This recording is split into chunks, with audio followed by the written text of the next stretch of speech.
Eu queria começar com as perguntas e uma questão que foi tratada já pelo Leonardo, nosso presidente do Instituto, e bastante importante com o que vocês também narraram. A gente tem um problema estrutural e o que foi feito nos últimos, o trabalho de um ano e que foi concluído com a doação dos automóveis e uma série de outros equipamentos e armamento, como na palavra do Leonardo, isso é uma gota de óleo na frigideira. Então, isso faz barulho repentino, mas, à medida do tempo, isso vai acabando e a gente acaba, com perdão da redundância, olhando para trás, e foi simplesmente um ato isolado. Para que isso não aconteça, foi trabalhado um projeto de lei, também referido no início, que destina 5% da receita de ICMS exclusivamente para a segurança. O que é importante a gente reforçar aqui? Isso não representa nenhum tipo de perda de arrecadação para o governo, não é também um benefício fiscal, é como se fosse um carimbo do recurso, já pago pelo empresariado, que paga bastante imposto e precisa, de uma vez por todas, ter o retorno do imposto pago. Então, esse recurso ele é carimbado e destinado para a segurança, Beltrame. Então, quando a gente tem esse destino para a segurança, também na outra ponta vão ter projetos da iniciativa privada que vão coordenar esses recursos e ser entregue equipamentos, enfim, o que for preciso para as polícias. Então, isso já está bem encaminhado e nós precisamos que isso seja aprovado para que a gente possa transformar essa gota de óleo numa frigideira em algo mais concreto e algo mais perene. Então, isso é fundamental para que esse projeto não morra no início. A minha pergunta é, na experiência de vocês, que já passaram, um está no governo, um passou pelo governo e hoje na iniciativa privada, qual o papel do Estado nesse processo de aprovação da lei? O que nós devemos esperar dos entes públicos no apoio a isso? E qual é o papel do cidadão também em incentivar e falar lá com seus políticos, em quem ele votou, e faça literalmente uma pressão para que esse projeto, Schimmer, seja aprovado e que a gente consiga transformar isso em algo mais perene. Por favor, Beltrame. Há necessidade de se reconhecer que o Estado não tem condições de fazer tudo.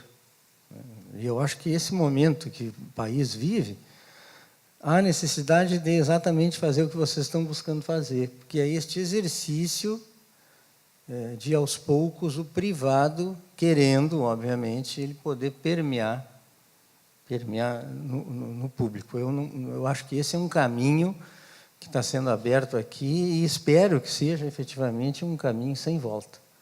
Porque, vocês desculpem a expressão hoje, mas eu diria para vocês que nós temos praticamente o papel, no Brasil, de um Estado infrator.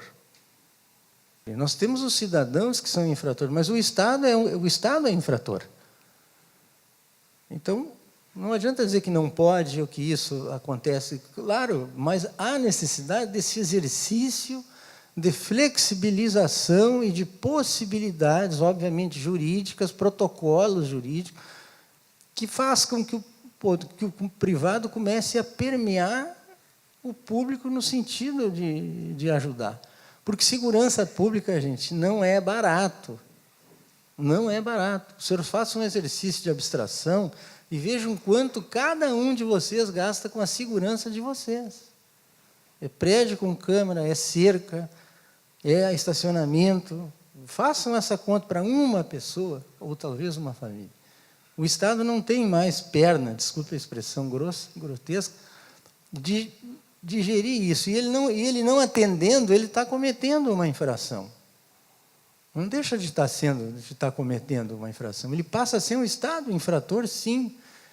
Então, em contrapartida, tem que se fazer exatamente o movimento inverso, que é buscar, junto com as procuradorias, obviamente, junto com o judiciário, mecanismos para que você possa desenvolver, ou pelo menos manter as instituições policiais, de uma certa forma, fazer com que elas possam concorrer, muitas vezes, com o crime. Eu não vejo, a curto prazo, pelo menos, os estados podendo promover a cidadania na sua acepção da palavra, né, a não ser com medidas desse gênero, inovadoras, corajosas.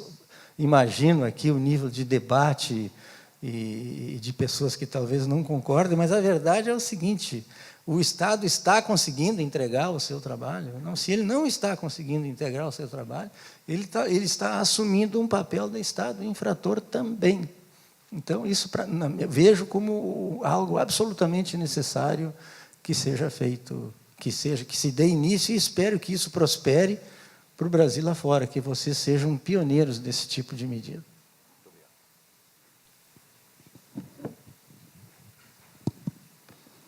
Bem, esse projeto tem sido feito a 4 mãos, Fração e eu e as nossas equipes já nos reunimos mais de uma vez para elaborá-lo. Ele está pronto, ele já foi encaminhado pela Secretaria de Segurança à Casa Civil, já tem a simpatia do governador Sartório, e nós estamos aguardando a aprovação do pré-acordo relativamente à rolagem da dívida do Rio Grande do Sul, para provavelmente encaminhá-lo à Assembleia Legislativa. É a expectativa que se tem que seja aprovado. Razões para a sua aprovação tem de sobra.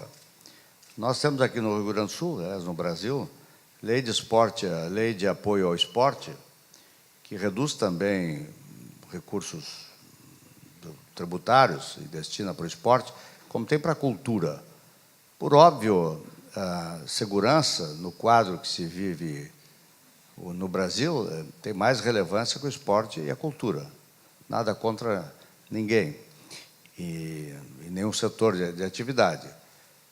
Mas também a saúde e a educação têm verbas constitucionalmente obrigatórias, destinada pelos estados e pelos municípios, e parte pela União. E a segurança, como disse Beltrame, e eu concordo plenamente, a segurança é base para a educação. Tem escolas na minha cidade, que eu convivi como prefeito, que os professores viviam permanentemente de atestado médico. E eu fui atrás. Por que 20% dos professores estão precisando de atestado? Era medo. Medo de chegar na aula, medo da violência do entorno da escola, medo dos alunos, medo dos pais dos alunos, medo da realidade. O medo leva à depressão e, portanto, impossibilita um professor de dar aula. Então, a segurança é base para a educação, é base para a saúde, por óbvias razões, é base para o desenvolvimento econômico, é base para o turismo. Imagina alguém vem ao Brasil porque sabendo que tem 60 mil assassinatos por ano. Não vem. A América do Sul é o continente que menos recebe turistas, menos que a África, menos que a Oceania. Por quê? Porque o mundo todo sabe que a realidade de insegurança e violência é brutal neste continente. Então, não há nenhuma dúvida que aqui no Rio Grande do Sul, Beltrame, nós estamos buscando alternativas, outras que não as tradicionais, que é o financiamento do próprio Estado, das questões de segurança, exatamente porque compreendemos a relevância de superar rapidamente, superar não na totalidade, mas ao menos minimizar ou amenizar as questões de violência e insegurança como um patamar elementar para melhorar saúde, educação, desenvolvimento econômico, etc., etc. Então, há um sentido geral nessa direção. Esse exemplo que o Instituto Cultural Floresta tem dado de forma pública tem estimulado outros municípios do Rio Grande do Sul a criar conselhos a favor da segurança, associações a favor da segurança pública. Eu mesmo tenho ido em muitos municípios, sempre recebendo apoio financeiro, veículos, e não é dinheiro para o Estado, não. Bens que são doados à segurança pública, e isto tem aumentado de forma muito intensa. E o que significa isso? Significa que vai resolver o problema da insegurança e da violência? Não, significa que nós vamos encurtar ou vamos aumentar a velocidade do enfrentamento do crime e da violência que vem tomando conta do nosso país. E o Rio Grande está acordando, porque o que nós não queremos, embora os nossos indicadores ali poderia citar, não são nem de longe parecidos com o do Rio de Janeiro e de outros estados do Brasil, mas se nós não nos unirmos todos aqui, todos, cidadãos, sociedade civil, prefeituras, Estado, e buscar o apoio da União, empresários, professores, igrejas, etc., etc., se nós não nos unirmos todos, bom, algum dia podemos chegar à realidade do Rio de Janeiro. Então, o governo, pela posição do governador, é a favor do projeto, a minha nem se fala. Estamos só aguardando um momento mais adequado para encaminhar esse projeto para a Assembleia Legislativa. Muito obrigado. Importante também reforçar no projeto este de lei, secretário, que vai à votação, que também há uma preocupação muito forte com a educação e desse recurso que lhe é destinado à segurança, o empresário pagador de ICMS, além dessa destinação, vai ter que tirar do seu bolso o equivalente a 10% para dedicar à educação. Então, ouvindo os senhores falar e pensando que a segurança ela é um meio, né, importante, mas que a educação está na base disso tudo, esse projeto também ele vai comportar a questão da educação, pelo menos uma parte dele, para já auxiliar na educação. Bom, temos várias perguntas me aqui. permite só uma pequena, para ficar bem claro o que é o projeto. O devedor do ICMS, na hora de pagar, ele tira 5% desse imposto e apresenta um projeto previamente aprovado para destinar os recursos, não os recursos em si, mas equipamentos, etc., etc., no valor equivalente aos 5% do ICMS. Mas, digamos que ele vai pagar 100 mil, ele tira 5 mil para destinar para a segurança. Só que, além dos 5 mil, ele coloca mais 10% dos 5 mil, portanto, 500, em ações previamente aprovadas. Você falou educação, mas é educação, mas no sentido mais amplo de prevenção, de ações de cidadania, de organização social e de acolhimento, enfim, tem essa característica que é muito relevante, porque vai nos ensinando também que segurança, no longo prazo, passa por reorientar a sociedade no sentido que todos nós, brasileiros, possamos restabelecer entre nós uma outra cultura que não a tradicional da violência ou da lei do Gerson, e sim a cultura da paz e da responsabilidade individual e coletiva.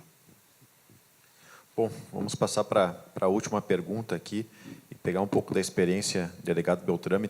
As perguntas, na grande maioria, se repetem sobre a UPPs, né, que o senhor é o idealizador. E quais são os efeitos, quais foram os efeitos da UPP no Rio de Janeiro? E também se essas UPPs poderiam ser feitas por aqui, né? A gente sabe que o senhor está no Rio, mas como conceito, se poderiam ser feitas por aqui, somadas às experiências de APACs, né, que a gente tem em Belo Horizonte, que são aqueles sistemas prisionais um pouco diferentes. Então, tentei misturar aqui todas as perguntas, e a gente não tem muito tempo, mas gostaria de ouvir a opinião dos senhores para a gente encerrar o painel. Bom, eu vou começar pelo fim.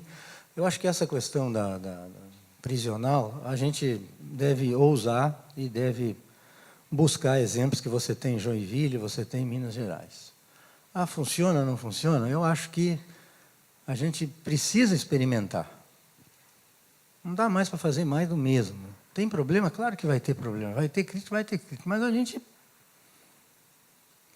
tem que ir em frente, tem que buscar as coisas.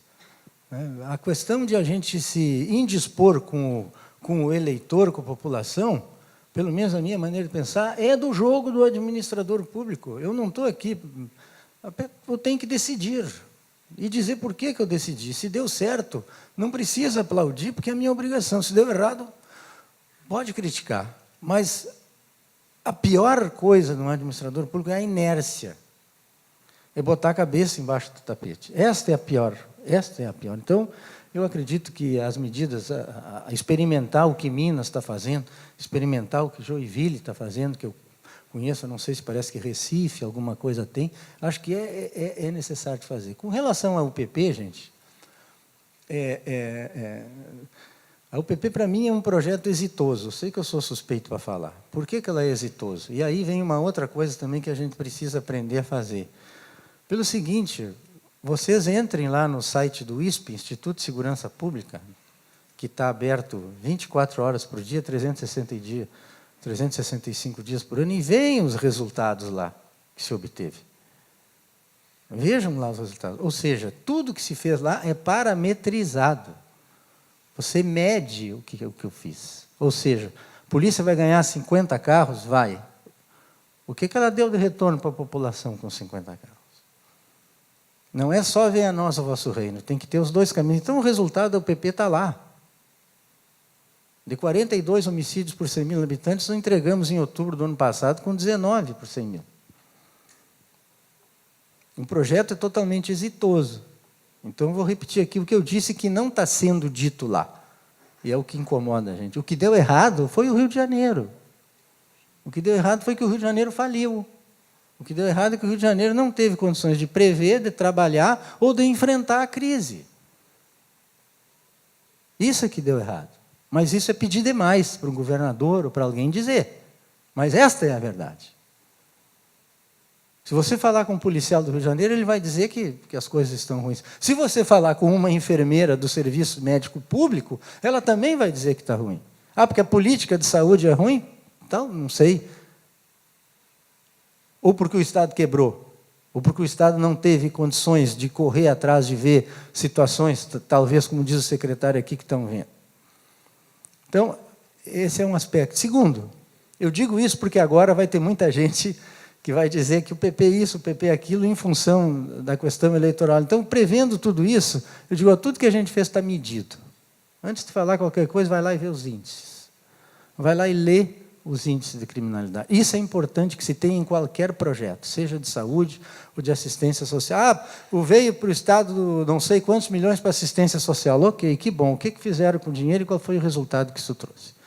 Existem, as coisas são assim? São medidas. Nós somos medidos diariamente. Né? Por que a gente não mede, então, o que efetivamente a gente está fazendo com o dinheiro, aonde aplicando recursos e efetivamente, a racionalidade de um policiamento ou algo dessa natureza? Acho que é preciso se estudar os fenômenos. Né? Eu não sei, acho que o Instituto também, de repente, mais para frente, pode entrar nessa questão. A situação de colocar o PP aqui ou não é a seguinte, pessoal, existe também um fator que definiu isso. Por que lá a UPP ela é usada, tem que ter alguns requisitos. Primeiro, é um lugar dominado pelo crime. Você precisa ter um lugar dominado pelo crime. Você precisa ter um lugar onde ali dentro não existe o Estado. Existe um outro Estado paralelo. Ali dentro existe um imperador, existe um déspota. E aqui existe o governador. Ali dentro as leis, ali dentro não tem poder judiciário. Não tem poder legislativo e não tem poder executivo. Ali dentro, por exemplo, é o NEM. E aqui fora é o governador, são os juízes, os promotores. Então, esse quadro é um quadro que define essa situação. E eu acho que a questão resumindo, a territorialidade. Este é o problema da UPP. Existe aqui território aonde isso aconteça? Eu acho que se você tem território, e se esse território é dominado por armas de guerra, né, aí você tem que fazer uma UPP, ou você tem que terminar com este território paralelo, o que no Rio de Janeiro tem muito. Você caminha na Lagoa Rodrigues de Freitas, você entra no Pavãozinho, você está num outro país. E o pior é que as pessoas não enxergam isso, ou não querem enxergar. Não querem enxergar. Então, os senhores aqui abram seus olhos. E gente boa de cabeça nunca não quer enxergar. Fala-se o factual, mas o Rio de Janeiro, para mim, assim como qualquer cidade, como que você vai aplicar a lei se você tem dois países? E a base de uma sociedade não é justiça e segurança? Como é que tu vai aplicar a lei? Uma vez eu fui chamado a atenção por um membro do Poder Judiciário porque não entregaram uma intimação lá dentro do Parque Proletário, no Alemão. Ah, porque tem que intimar, é uma pensão alimentícia, tem uma família passando fome. Eu digo, tem, doutor, o senhor espere que eu estou organizando uma operação com 18 homens para entregar essa intimação. Agora, descer de lá com 2, 3 mortes, quem é que vai segurar? A sociedade está disposta? Então você não aplica a lei lá, não vem dizer que a eficácia da lei não funciona. Não é intimar uma pessoa aqui, bater na porta e dar uma intimação de pensão alimentícia. Lá no Parque Proletário você faz isso porque as polícias entram em qualquer lugar. Mas não existe a condição do Estado legítimo. E gente boa não fala sobre isso. Não fala. Então é o que eu digo, não haverá democracia. Isto é um conceito, é uma aberração do conceito de Estado. Você ter 2 estados dentro de uma cidade. 2 estados dentro de uma cidade. Vocês viram na televisão e vem o Correio do Rio de Janeiro querendo cobrar a mais. Por quê? Porque ele vai passar por áreas. Isto é outro país, pessoal. Vocês não estão vendo o Exército? O BOP lá no Rio de Janeiro tem reto-escavadeira. O que o BOP tem a ver com reto-escavadeira? Nada. Mas é que ele tem que tirar as barricadas para poder entrar. As barricadas, sabe o que é, gente? Fronteira. É a fronteira de um país com o outro. E as pessoas, a sociedade, os governos, as instituições representadas, os intelectuais, todo mundo já, mas que coisa. Então eu estou sendo bastante efusivo nisso que eu estou dizendo, porque esta situação, ela acaba com o conceito de Estado, acaba com todos nós, gente. Não é possível. Vocês se lembram do Tim Lopes? No Alemão, Tim Lopes foi perseguido, preso, julgado, condenado e executado. Dentro do Alemão, se deu ali todos os requisitos do Estado Democrata de Direito. Então é isso, não é possível, gente. Mesmo que a gente tenha uma participação do Estado com problemas, com dificuldades, não é questão da polícia entrar, porque eu garanto que a brigada entra em qualquer lugar desse Estado. Você não pode ter lei. Deu uma briga com marido e mulher, se o cara é amigo do dono do morro, o cara se dá bem, a mulher vai embora. Se é o inverso, o cara... Isto não é possível. Não é possível a eficácia de uma decisão judicial não poder chegar onde ela tem que chegar. E não adianta dizer assim, não, isso é problema do Estado, o Estado que vai cumprir. Aí eu pergunto, que Estado, doutor? Que Estado o senhor está falando? O Estado onde vale o Código de Processo Penal ou o Estado onde não vale o Código de Processo Penal? Um policial, muitas vezes, entra num beco, em questão de metros, ele está numa situação de guerra, porque ele está enfrentando um AK-47. Ele está, então, ali ele morre, ele mata, ele fere, aí depois ele desce lá, eu digo assim, qual é a lei que vai julgar esse policial? A lei do Estado Democrático ou a lei da guerra? E qual é a lei da guerra? Então, para mim, existem distorções imensas que estão acobertadas, que ninguém quer tocar. É vaca sagrada. É vaca sagrada. As pessoas passam todos os dias embaixo da rocinha. A classe média tomando uísque na Vieira Soto vê o Vidigal crescer. Ah, que bacana. Não é nada contra aquelas pessoas, absolutamente, porque sempre se tratou elas como gueto. Mas não é possível um Estado se sustentar se você tem um Estado paralelo. Essa é a verdade. Existe Estados paralelos, existe sim. Tem que reconhecer e tem que enfrentar. Então, isso que eu estou dizendo para vocês, para mim, é se cabe ou não o PP. Se aqui está se chegando, aqui ou em qualquer lugar, está se chegando onde existe uma pessoa que tem notoriamente um nome, né, como Nem da Rocinha, como Orlando Joguinho, enfim, né, se tem ali uma pessoa que se apresenta assim, e que se para entrar existe limite territorial, cabe ao PP. Cabe ao PP. Se não, possivelmente não. Porque o PP não era, o PP entrou, estabilizou para que a segunda onda acontecesse. Eu digo sempre o exemplo da Segunda Guerra Mundial. O que acabou com a Segunda Guerra Mundial foi o desembarque na Normandia. Agora, o que fez a Europa uma potência mundial foi um plano Marshall, feito integradamente, de longo prazo, e tornou a Europa. Então, esse é o ponto da UPP, é entrar para devolver o território para aquelas populações, para acabar com o conceito de Estado paralelo. Mas aí o Estado tem que fazer a segunda onda, que não tenha dúvida que é muito difícil. Então, eu acho que se aqui, ou em qualquer lugar, começar a se ter esse tipo de coisa, talvez tenha que se pensar. Não é? Tenha que se pensar. Obrigado, doutor. E isso está muito claro em lugares como o Rio de Janeiro. Não é? Eu encerro agradecendo ao secretário Schirmer, ao delegado Beltrame e a todos vocês. Muito obrigado. Um abraço.